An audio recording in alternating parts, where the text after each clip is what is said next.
Hello everyone. Today we talk about how to fix the app of VivaCut. We will go to settings,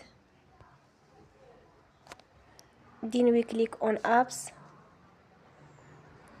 After that we will search the app VivaCut and we click. Then we will on for stop. After that we will go to storage. Then we click on clear cache.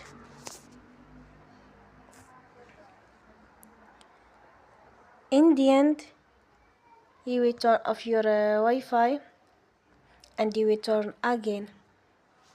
Don't forget to support us by like and subscribe.